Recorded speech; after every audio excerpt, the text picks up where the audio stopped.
SQL Server Stored Procedures, Part 1.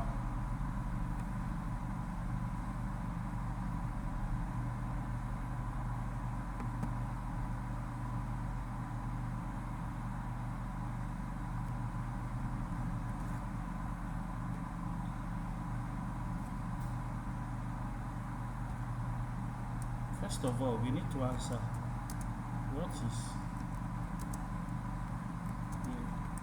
the SQL Server Stored Procedure. Okay.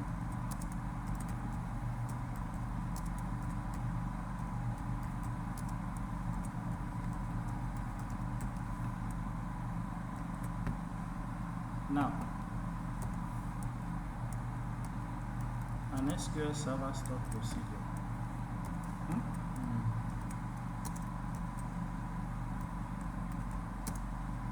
SQL Server Stored Procedure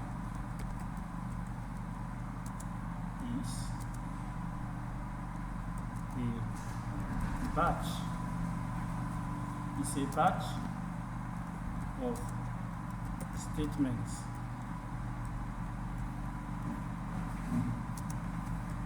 it's a batch of transact SQL statements. Transact what? SQL statements that are grouped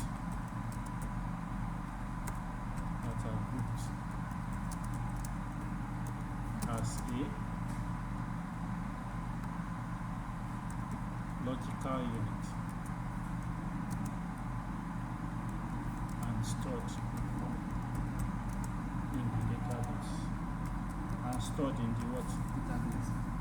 Database.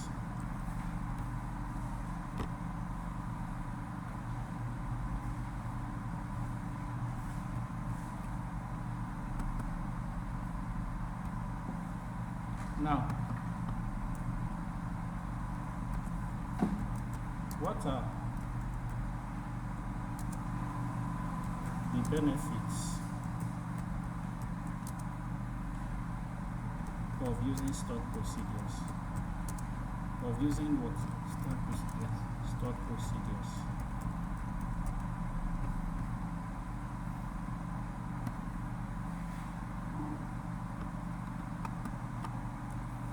One,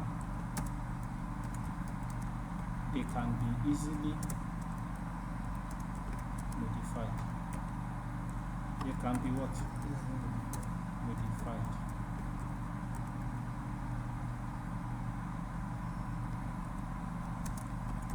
This is achieved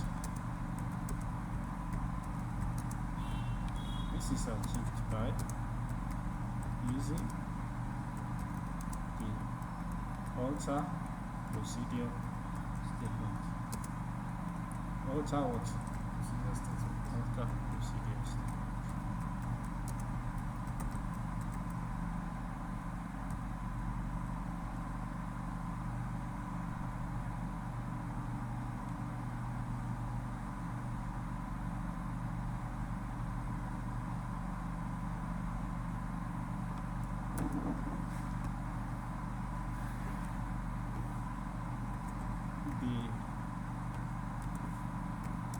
They are useful in reducing network traffic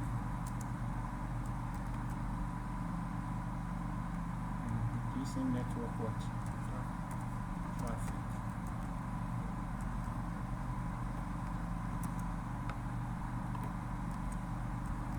They are reusable since they are stored in the database. Since they are stored in the database, unlike ad hoc SQL queries that are disposed when they are no longer needed.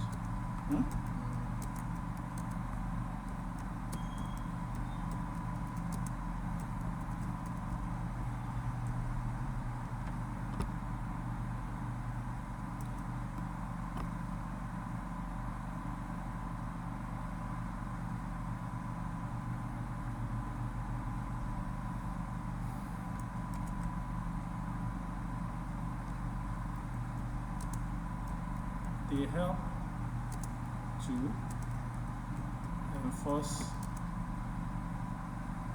application security. They help to enhance application security. Application security in two ways.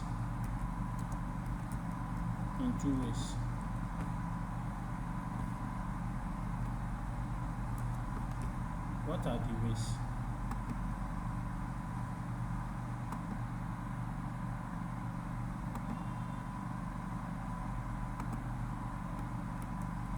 By eliminating, by removing direct access to tables. By removing direct access to tables. B, through the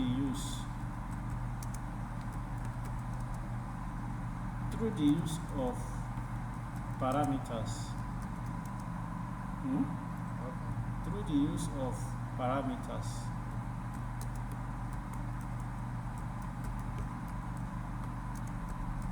In stored procedures.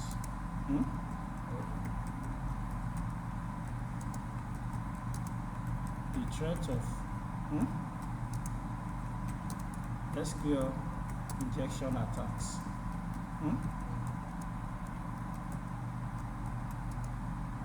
Is greatly reduced.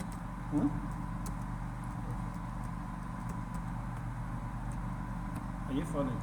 Yes. The last thing we are going to look at for today is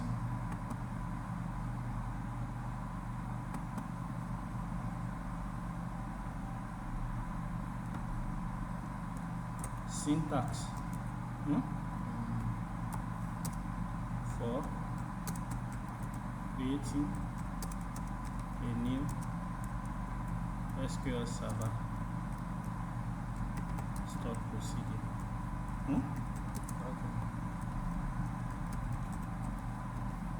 Now the syntax is, first of all you start with create procedure. Then you have the procedure name. Let me put this in italics.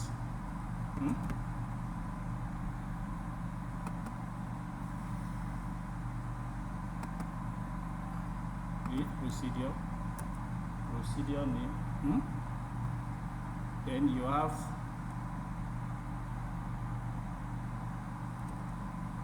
optional parameters.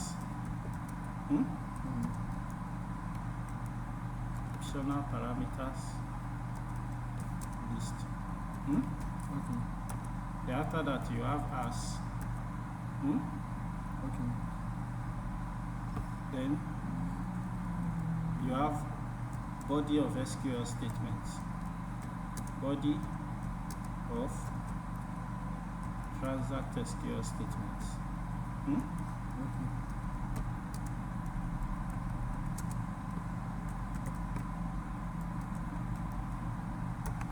Lastly, you have the go statement. Are you following? Yes.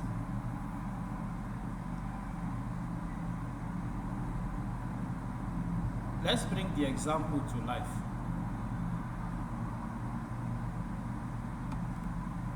Let's start Management Studio. Okay.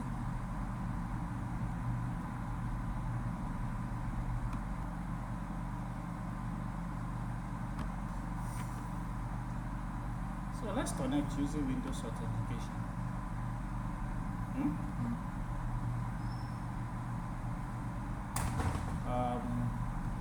Let's create a new database.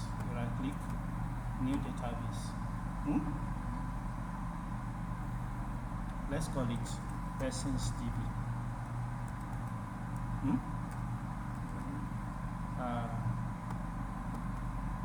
Let's make the owner SC.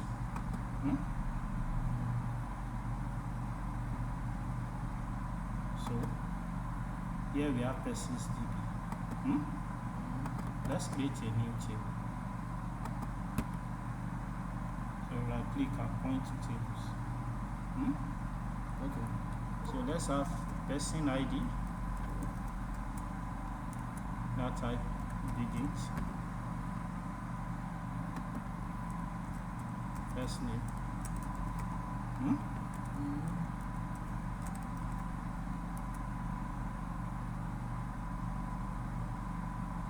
End back at 50. Let's have last name.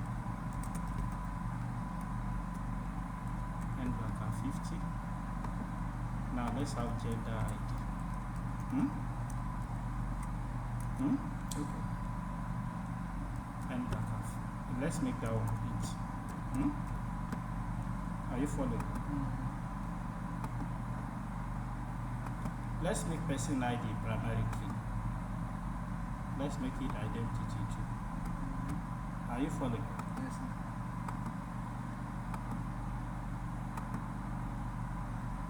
So let's save our table. Let's call this table persons. Okay. Now let's create another table. New table. Let's have gender ID. This will be it. Let's have gender name. This will be end back at 50. Let's make this primary key. Let's make this compulsory. Let's make our gender ID. Let's make it identity. Are you following? Yes, sir. Now let's save this table.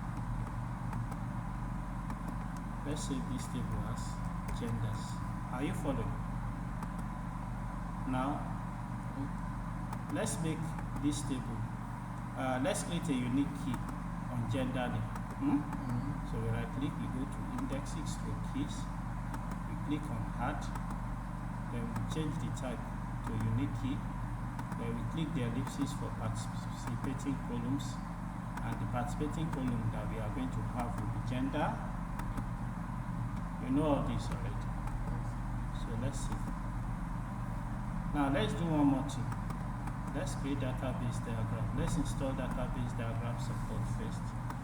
Click yes. Are you following? Are you following? Yes, sir. Now let's say new database diagram. Let's bring in the two tables we have created. Are you following? Yes, sir. Now let's drag and drop from the gender ID that is a primary key to the gender ID that is not a primary key. Okay. We click OK. So relationship is created. We set the database diagram to make the relationship permanent. We click yes. Are you following? Yes, sir. Good. Now let's close this database diagram. Let's create a stored procedure to insert data into the genders table. Now let's look at the genders table first of all. Let's right click on it and say edit top 200 rows. Are you following? Yes, sir. As you can see, there is nothing inside it. So now let's create a stored procedure to insert data. So we say new query.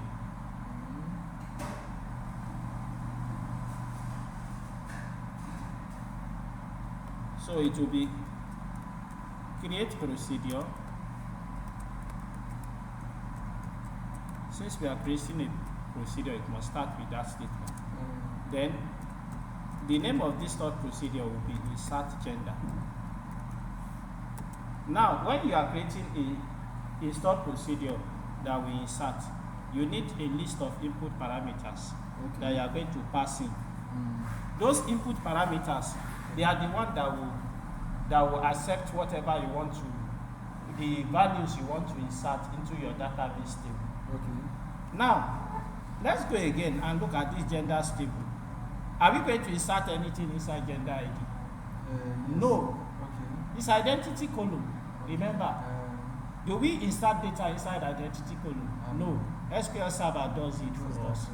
But in the case of gender name, we have to insert. So now, I'm going to create at gender name parameter.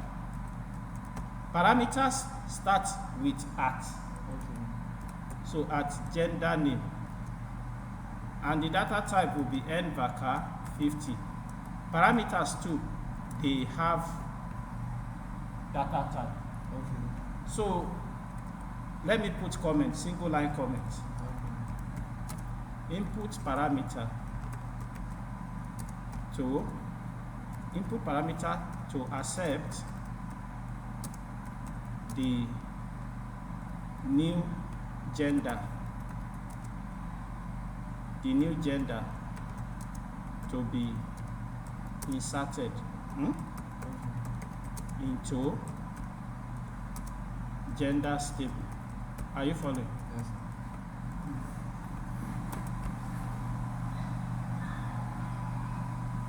So now we are now going to start with as.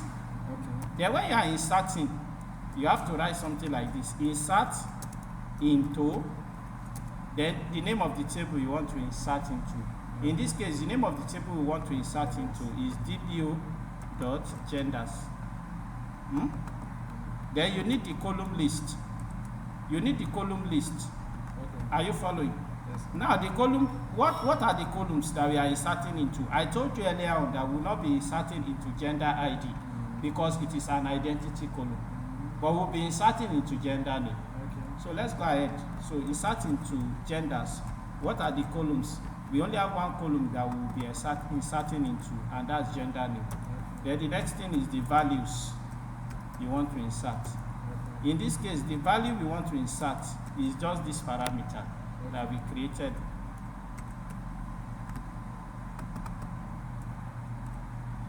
Are you following? Yes, sir. Then the last thing is go. Are you following? Okay. Now we can check this thought procedure to see that this statement that we've written, to see that there is no error. Okay. There is no error. So now we run it, we click execute. So when we click execute, something happens. A new start procedure has been created under programmability. The name of that start procedure is insert gender. Okay. How do you know? Go to programmability. Expand start procedure. You can see the view insert gender. Now let's do something. Let's right click on it and say execute start procedure. Now it presents a box for us where we and inside the box it presents one input parameter for us called at gender name. It tells us that the data type is nvarchar 50. It says output parameter no. Why? Because we have both output and input parameter. Okay. So since it said output parameter no, that means this is an input parameter. Okay. Allow no value, no, we do not want to allow no value. Okay. So now let's insert mail here. If I put mail and I click OK, bam, it runs this statement. It says return value 0. Now, if it's anytime you run a stored procedure and the return value is 0, it means that stored procedure executed successfully. Okay. Any other value, maybe a negative return value, or any other value that is not 0 means it didn't execute successfully. Okay. Now look at the messages. You see one row affected, one row affected. Now let's go to DBO genders itself. You know, this is it. Let's right click here now. Let's say execute SQL. It will refresh it. Yes. What do you have? It's zero. Eh? It has So value. the start procedure actually inserted this value. Okay. Now, you know that when I was teaching you earlier on, when I was introducing this lesson, I said one of the benefits of using stored procedures is that they are reusable since they are stored in the database. Okay. Now, we have used this stored procedure to insert a gender name value called me. We can reuse it as many times as possible. Okay. Let's use it a second time again. Okay. This time around, we right click this, we put in female. Are you following? Okay. We click OK. It runs again.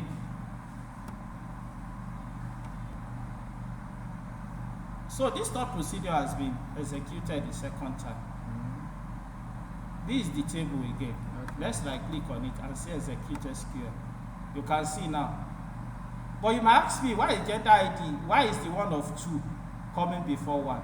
The reason is because it is ordering the tables, the data in the table based on the unique key called for gender name that we created. Okay. Now on this note, we end the lesson for today. Next class, we still continue to look at stored procedures.